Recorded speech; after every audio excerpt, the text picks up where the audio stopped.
bir dolu geldi, bir seni sevdiği, bir de bana ver. Hünkâr Hacı Bektaş Veli'den geldi, bir seni sevdim, bir de bana ver.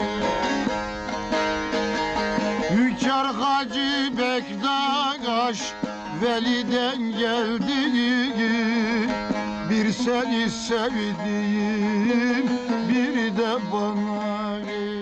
Derviş Sultan gel. Ben yan tarafa geçeyim.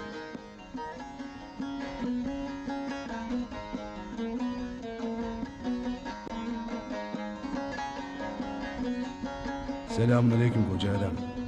Aleyküm selam sultan. Desene Azadoğlu vesile oldu da geldi. Yok be sultan. Ne sayarsan say. Töre kızım. İşte dayın Derviş Sultan. Töre bu kadar büyüdü demek ha. Töre ellerinden öper sultan dedi. O kadar da değil.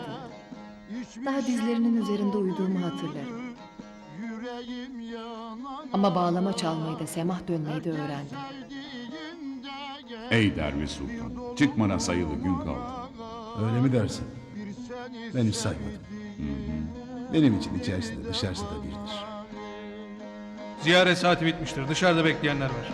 Herkes sevdiğinde gel, bir dolu mumalar, bir seni sevdiğim, bir de bana.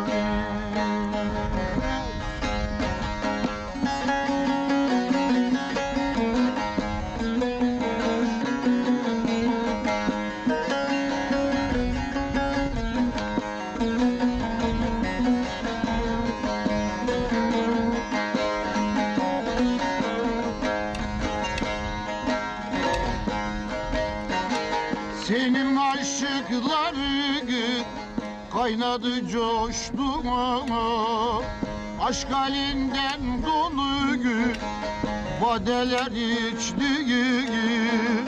Hatta Pir Sultanım kaynadı taştı, bir seni sevdiğim, bir de bana. Hatta Pir Sultanım kaynadı taştı, bir seni sevdim, bir de bana ver. Bir seni sevdim, bir de bana ver.